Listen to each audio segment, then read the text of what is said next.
한일 간의 무역 분쟁에 대해 제3자인 세계 각국의 외신들이 한국은 아무런 타격이 없고 일본만 손해를 보았다고 보도하자 일본 네티즌들이 큰 충격에 빠졌습니다.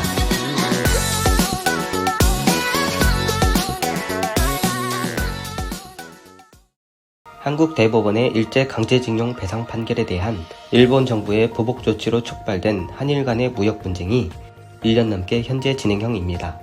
한국 법원이 2018년 일본 기업을 대상으로 강제징용 피해자에게 배상하라는 판결을 내리자 일본 정부는 2019년 7월부터 반도체 등의 제조에 사용되는 핵심 소재 3개 품목을 중심으로 한국에 대한 수출 규제를 강화했습니다. 그러나 일본 정부의 의도와는 다르게 현재까지의 진행 상황을 보면 한국은 거의 피해를 입지 않았고 오히려 일본의 관련 기업들만 침체에 빠지고 있습니다. 상황이 장기화되자 해외 언론과 기관들도 관심을 갖고 각종 보도를 내고 있네요. 영국의 분석기관 옥스퍼드 이코노믹스는 일본의 수출 규제 조치로 피해를 입을 수 있었던 한국의 반도체 부문은 현재까지 아무런 타격을 입지 않았다며 오히려 한국의 반도체 생산은 올해 상반기 증가했다고 전했습니다. 또 한국에 있는 일본의 소비재 기업에 있어선 여전히 어려운 상황이 지속될 것으로 보인다며 한국이 소재, 부품, 장비 부문의 개발을 가속화하면 일본은 더욱 큰 경쟁에 직면할 수 있다고 전망했습니다. 중국의 인민망도 일본의 수출 규제 조치를 취한 지난 1년 동안 일본 수입품에 대한 한국의 의존도는 높아지기는커녕 낮아졌다며 일본 정부가 2019년 수출 규제를 실시하자마자 한국 정부는 민간과 협력해서 핵심 상품의 국산화를 가속하고 수입 다양화 등의 방식을 통해 국내 물품 공급을 안정화했다고 전했습니다. 또 일본과 거래를 하는 한국 기업 302곳을 대상으로 조사한 결과 압도적 다수가 피해가 없었다고 답했다면서 일본 정부의 수출 규제가 한국 기업에 미친 영향은 간지러운 수준이라고 전했습니다. 이런 평가는 일본 내에서도 이어졌습니다. 일본 언론들은 일본이 한국에 대한 수출 규제를 강화한 지 1년이 지난 현재 한국이 소재 국산화 등 일정한 성과를 올리면서 일본 기업이 역풍을 맞았다고 평가했습니다. 아사히 신문은 불화수소 국산화 성공 등 일본의 수출 규제가 한국 산업에 미친 긍정적 효과를 소개했으며 마이니치 신문은 고순도 불화수소를 생산하는 대표적인 업체인 모리타 화학공업의 한국 매출이 3분의 1로 줄었다고 소개하면서 한국의 소재 국산화 움직임과 맞물려 일본 기업이 역풍을 맞았다고 분석했습니다.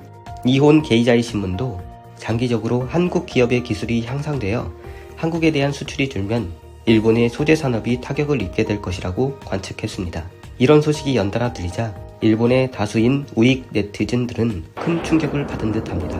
악다구니를 써가며 한국 망해라를 외치는 모습은 여전하나 자세히 들여다보면 반응이 사뭇 예전과는 다른 양상입니다. 분쟁 초기 한국의 정권은 붕괴되고 한국의 경제는 파탄날 거라는 반응은 언제 그랬냐는 듯 모두 사라지고 예초의 일본 수출 규제는 보복 조치가 아니었다며 정신승리의 끝판왕다운 모습을 보이고 있습니다. 마치 성격 좋은 이웃집 형에게 깝죽대며 까불다가 세게 한 대 쥐어터지자 삐져서 현실 부정을 하는 성격 나쁜 어린이를 보는 것 같습니다. 반면 일본의 비주류 좌익 네티즌들은 예상된 결과였다며 일본의 아베 정권이 한심하고 부끄럽다는 반응을 보이고 있습니다. 일본 야후재팬의 반응과 5채널 좌파계 게시판의 반응을 차례로 전해드립니다. 야후재팬의 반응입니다. 구독과 좋아요 부탁드립니다. 저 나라와 관계하지 않는 것이 손실을 피한다는 점에서 최대의 이익이라는 것은 명백하다. 이제 눈앞의 이익 따위는 상관없다. 조득히 전하를 상대로는 장사하지 말자. 잘 됐네. 너무나 불쌍하고 불쌍하다. 이건 동정작전인 건가? 더 이상은 효과 없다고. 다시 말하면 이제 더 이상 일본이 베풀어줄 필요가 없게 되었다는 말이죠. 무역 우대 조치도 되돌려주지 않아도 될 겁니다. 참으로 다행이다. 그렇군 그래. 그럼 그 WTO의 제소는 무엇일까요? 겉모습만은 아무렇지도 않은 척하고 싶은 거군요. 안 됐다. 당초 예상과 다르게 한국의 대일교역은 안정적으로 이어지고 있다는 분석이다. 라고 하는 것만 봐도 보복으로 인한 수출 제한이 아니라 적정량을 수출하고 있다는 셈이죠. 게다가 화이트 국가일 때 추가로 수입한 물량이 사라졌었다고 한국 측이 인정한 셈이다. 일본은 불필요하게 팔리고 있던 것이 적정분밖에 팔리지 않은 것이니 다소의 손해는 보지만 어쩔 수 없다. 그것보다도 일본 불매로 인해 한국 내에 한국인 고용이 없어지고 있는데 그건 안 보이나 보네. 역시 믿고 싶은 것만 믿는 국민성이다. 이처럼 현실을 외면하고 꿈속에서 빠지는 것이 한국의 특징, 실제로 데미지가 오면 이번에는 저것이 원인, 이것이 원인이라고 다른 사람의 탓을 할 것입니다. 정말 이런 사람들과는 관계되고 싶지 않네요. 그러니까 보복조치 같은 건 하지 않았다는 거다. 서류가 갖춰지면 일본은 한국에 대한 확실한 수출을 인정하고 있거든. 오히려 앞으로가 진짜가 아닐까? 게다가 일본 정부가 아무것도 하지 않아도 한국에 있는 자산이 위험해지면 민간 기업이 자발적으로 자본 회수와 거래 자제를 할 거다. 5채널 좌파계 게시판의 반응입니다. 연구본은 제1. 이래서야 일본이 마치 바보인 것처럼 보이지 않습니까? 일본의 입장에선 정치적인 메리트가 있잖아. 넷 우익표 굳히기. 일본은 바보가 되었지만 자민당은 승리. 한국과의 대립, 넷 우익, 괘씸한 한국. 역시 좌파 야당은 안되겠다. 자민당 지지, 나는 썩은내 나는 승리의 방정식이 있으니까. 이러면서 한국은 반일 정책뿐이라고 말하고 있으니 웃기다. 그건 바보 넷 우익과 그 바보의 눈치를 보는 멍청이가 하는 정책이니까. 멍청함이 치료가 가능한 거였다면 코로나는 벌써 사라졌겠지. 일본을 나쁘게 말하지는 마라. 바보인 것은 아베뿐이다. 그게 아니라 바보 그 자체임.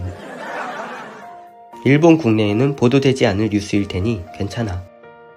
넷 우익이 들러붙은 영역은 패배한다 라는 법칙이 생겼음. 허가 아래 수출을 하고 있겠지. 조선인은 울면서 신청하려나? 넷 우익은 정신병원이나 가라. 사회에 폐만 끼치니까. 경제 산업성에 서류를 내고 신청하는 것은 수출을 하는 일본 기업 측이다. 이래서야 우리 총리는 그냥 바보 아닙니까? 설마 지금까지 바보가 아닐 거라고 생각했냐? 너무 무능해서 개웃기네. 멍청한 아베 때문에 피해를 입은 기업은 국가의 배상을 청구해라. 아베짱은 애국자를 기쁘게 하기 위해서라면 국가가 쇠퇴하는 것도 마다하지 않으니까. 이건 일본의 셀프 제재니까. 이 게시판에선 처음부터 지적하고 있었다. 무역 흑자를 내는 쪽이 손해를 보게 된다고. 미국과 중국의 관계가 반대되는 것이니까. 이런 건 누구나 아는 거 아닌가? 셀프 경제 제재. 이쪽이 수출하는데 막는다니. 정말 멍청한 정부다. 지지하는 바보 우익들도. 오늘 소식은 여기까지입니다. 시청해주셔서 대단히 감사합니다.